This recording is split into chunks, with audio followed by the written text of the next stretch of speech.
Hi Spidey fans, it's your friendly neighbourhood ultimate Spider-Man fan here. Welcome back to another video on me reading my epic Marvel Spider-Man PS4 related book, Hostile Takeover. And I'll just do my intro quickly. We'll continue with chapter 18, I think it is. Yeah. So like, subscribe, comment, share, hit the bell notification, favourites, and then follow me on Twitter as well. Type in the @ all capitals without spaces, the ultimate spy, that's PID. And yeah, let's get right into it. So chapter 18. Chapter 18, right, Peter had Pastor Raimi on his mind. Yes, he was also a little worried about how things were doing with MJ, but he knew they would work.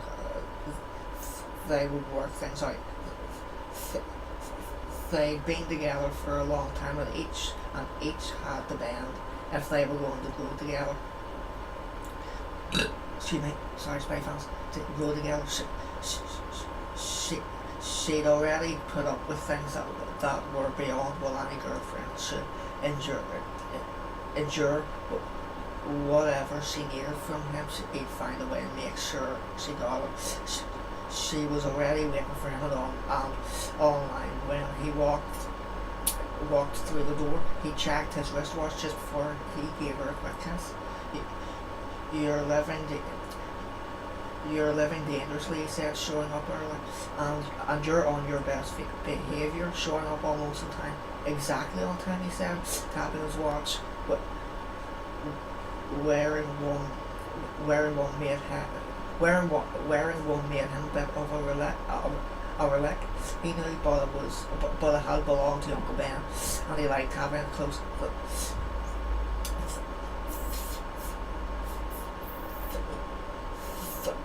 The line ahead of them was pretty long, and it only took a few minutes for it to begin shaking behind Peter. He looked around, hoping they'd be able to find a place to sit. So he said, maybe this isn't the best place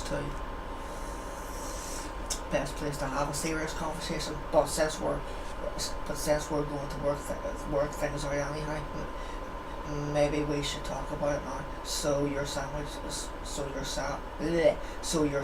pleasure isn't in any way diminished. It's a good sandwich, he admitted. I'd hate for anything to ruin it. I'm glad you have your priorities straight. Absolutely. Okay, she began. Well, I think you're right that it doesn't have to be a big deal as long as you actually hear what I'm saying. But this is serious, Peter, so you really have to hear me, not just agree, but hear what I'm saying and make changes based on. Right, he mumbled, but he was already distracted. Looking annoyed, MJ glanced around and saw why. There were a pair of cops ahead of them online. That they were in fact about to get their sandwiches, but one of them said something into his radio and they rushed out, leaving dinner behind. Another pair of officers ran down the street past the shop's windows. Something big is going on, Peter said. You want me to order you something? Would you mind put it in your fridge? I'll come by later if I can. Not too late, she said, or it might not have survived the wait. I'll take my chances. He gave her a kiss and rushed out the door. Something hovered quickly in his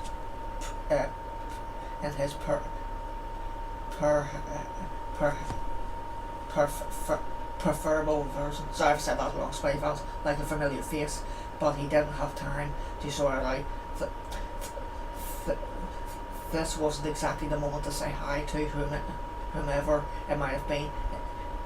If it was someone he should have recognised, they'd have to deal with it. One of the advantages of being famously flaky was that no one was surprised when you flaked. The moment she stepped into the sandwich place, Annika felt sure she was making a mistake.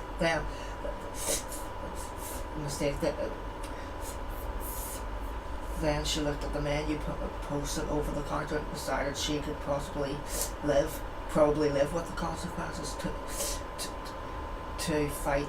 Sorry, to the far right, people were collecting the sandwiches. they ordered some to-go orders in bags, others on trays and munch. Sorry, Spidey-Fans.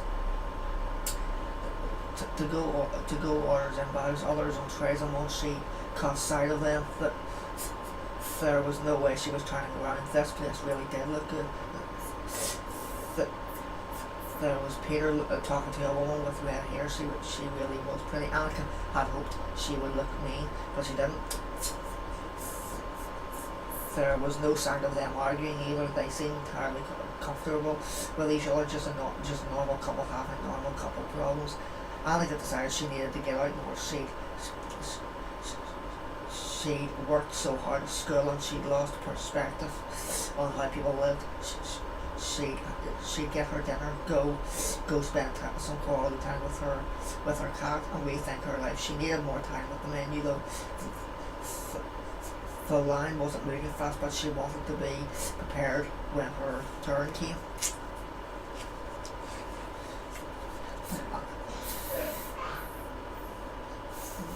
And then she noticed a commotion. Policemen started shouting into their squawking radios and started the restaurant, joining up with other officers running past outside. A few seconds later, Peter took off, running right past her, but not even noticing her. Why would he do that? She wondered. What does he have to do with the police? She'd have to run some authorities by her car when she got home. Annika sighed. At least now she didn't have to worry about being spotted.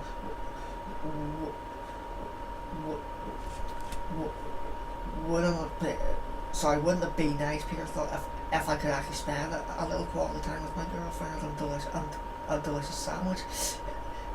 It was as if the city was conspiring against him. He had been patrolling or listening to a police radio. He'd even had his phone turned off.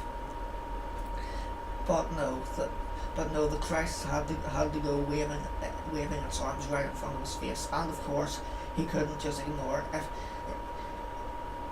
If anyone ended up getting hurt just because he wanted to spend some time with them, very well, no point in even thinking about it. Peter didn't work that way. Ducking into the shadows of a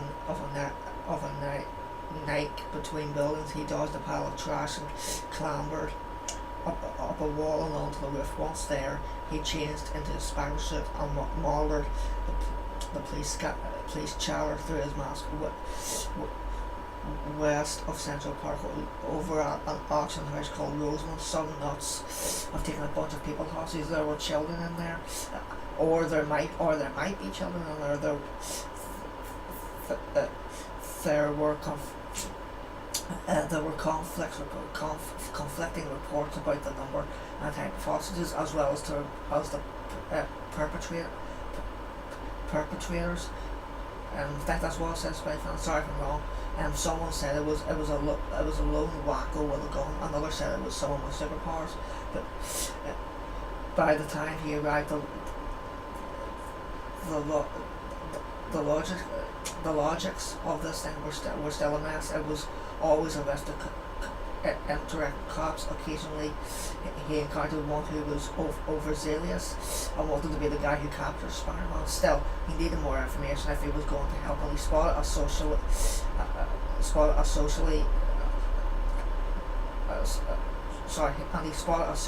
officer who just helped to clear the perimeter. A couple of teenagers had tried to push their way through, and this guy had ushered them away, but he'd done it without being a jerk about it. He seemed to be sympathetic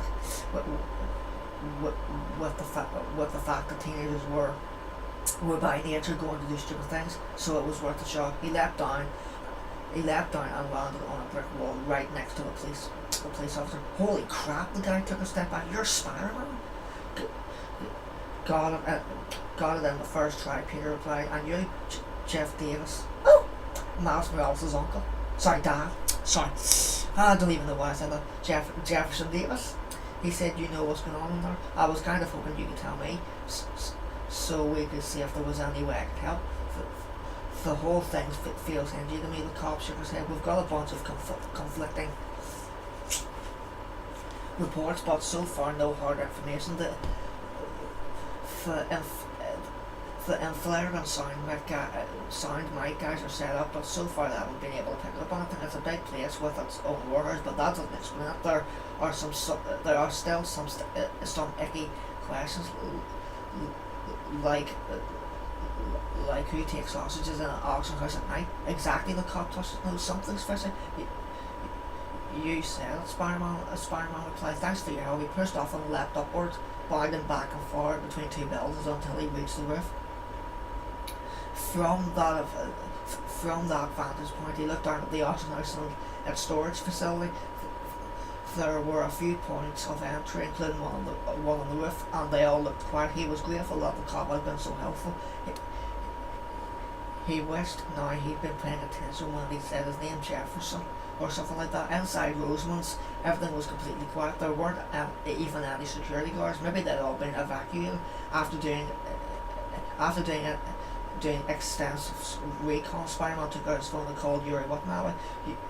You hear anything about this Rosamond situation? He asked her. I'm inside, but I don't see anything. It's probably deserted. You shouldn't be messing around with a hostage situation. Watanabe said. That's my point. He answered. There are no hostages, no hostage takers, no one at all. Are you sure? She asked. Half the department is down there. They're treating this like a major crisis. They've even called in a hazards team. There's a rumour that a dirty bomb might be involved. Maybe a dusty bomb, Spider-Man said, running his fingers along the wall. It's possible something could be hidden in one of these crates, but there's no sign of anything bad guys at all. It feels like a complete false alarm. He stopped himself, pretty sure Watanabe was thinking the same thing. A decoy. Annika watched MJ lying ahead of her. She hadn't seemed angry at all. The peer had run out on her. Then she ordered 2 sandwiches, presumably one for him, and waited for her food. She leaned against the wall and poked out her phone, but didn't gripe or look angry or call anyone in vain. She seemed nice, just like Peter was nice. Isn't that just terrific? She thought wearily. The girlfriend picked up her order around the time Annika placed hers. She went and stood where the girlfriend had been, vaguely monitoring the atmosphere for nasty vibes, but not picking up on anything. She took out her phone and began strolling through her newsfeed. The best thing she could possibly do was distract herself from the fact that she'd been stalking. Then she heard the screaming. She looked up and one of them was in the restaurant. One of those people who were cautious, and not one of the good ones. He had a yellow puffy suit that almost looked like a winter jacket, and a yellow hood with an orange stripe down the middle. It was a mechanical contraption on his back, and he had metal gauntlets that seemed to be wired onto the device. I am the sinister shocker, the man cried in a voice muffled by his mask. Here to cause some mayhem and destruction. He turned to the door and bursts of teeth rattle and vibrations emanated from his gauntlets. The metal around the door buckled and folded around itself, leaving everyone trapped inside. Annika felt panic welling up. Let's just calm down, a man said, stepping forward. He's just like he'd just come from the gym, and his muscles were bulging out of his tank top. It looked like he wanted to play the hero, but he was also being cautious. Approaching slowly with his hands up. We can talk about this. This isn't a time for conversation, Shocker proclaimed. A burst exploded from his gauntlet. The man flew backwards and landed on the floor, twitching but still alive. It was as if he'd been teased or blunted or something. Sorry, I've said that wrong. Spidey fans, I couldn't read that. Or something. That was a sign. That was a sign the Shocker didn't want to kill anyone. At least she hoped it was. Her phone was in her hand anyhow. So with trembling fingers, Annika opened the camera app, turned it to video, and began recording. The police were going to want to see as much of the evidence as possible. She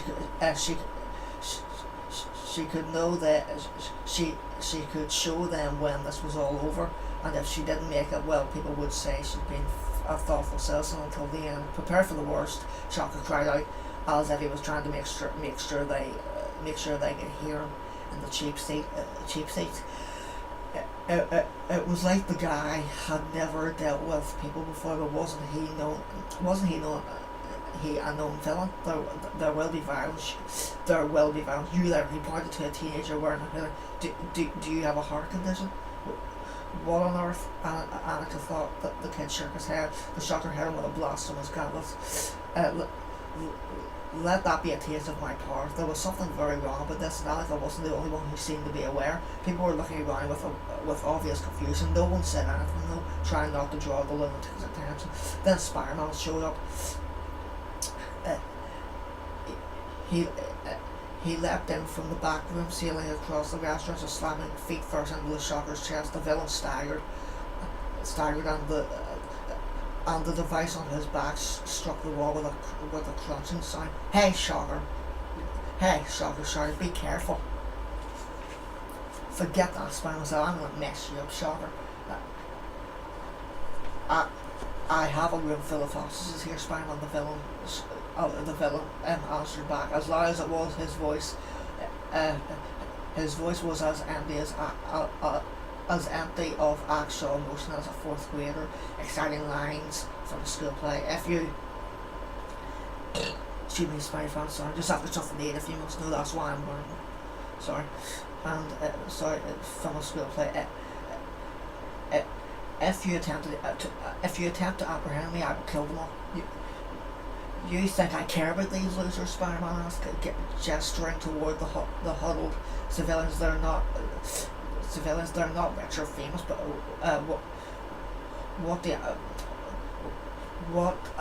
what I care about is getting the credit for stopping you. If some people have to die along the way, that just means I've bagged a bigger fish. You won't take me in, Shocker said.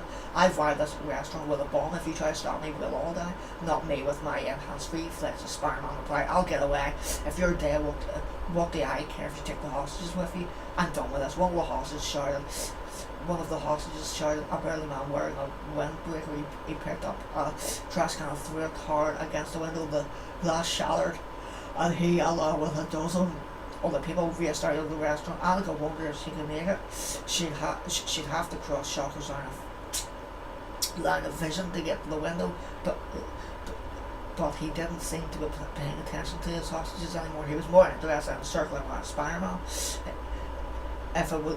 If it really was him, that was starting to seem unlikely. Annika had been too busy with school to pay attention to the costumed heroes who always seemed to be cropping up, but she always kind of liked Spider-Man. In the news footage, she was always cracking jokes and saving kids who wandered in front of traffic. She supposed this man's claim not to care about the civilians might be an act, something to throw the Shocker off his game, but that didn't feel right to her. Your hostages are getting away, Spider-Man said. Don't you think you should do something? He looked over at a man carrying near him and grabbed him by the wrist. Yanking hard, he tossed him at the villain, who dodged out of the way. Then the two of them began to grapple. That was her chance. Other people were climbing through the broken window, yet she felt as if it was somehow important to record this to preserve the data. That's what she did. It was a piece of a puzzle, and even if she didn't know what that puzzle was, someone was going to read it. Someone was going to need to see it. Still, the restaurant wired to explode. Wired to blow.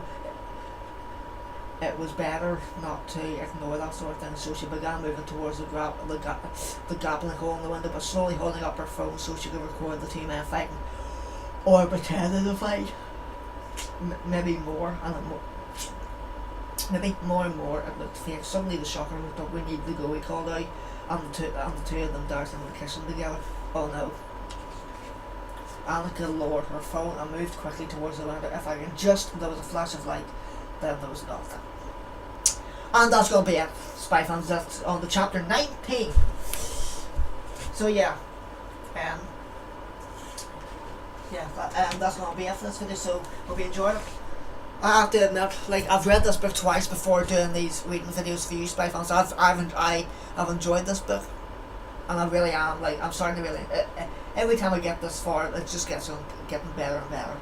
I'm really in love with this book, and I hope if any of you Spy fans out there who have this love it just as much as I do. Because like if you're a Spider-Man fan, you have Spider-Man PS4, you need the book. It's not just that you want it, you need it, in my opinion. But that's only me. Like some of you might disagree with that, but yeah, I'm really loving the book still, reading it to you. And to be honest, after I finish off reading, well, I don't know how long it's going to take to finish off the book for you. It might take maybe, I don't know, up half the year. I'm not sure, but yeah, I'm really loving it. I mean, like, as you know, I did say this, that I actually am. I love reading it myself. But yeah, other than that, thanks for watching, and yeah, that's gonna be it. So hope you enjoyed this, and yeah, stay tuned for all of my next epic Spidey videos, and I will see all you Spy fans in all of my next epic Spidey videos. It's your friendly neighborhood Spider Cop. Over and out. Thwip, thwip, thwip, thwip, thwip.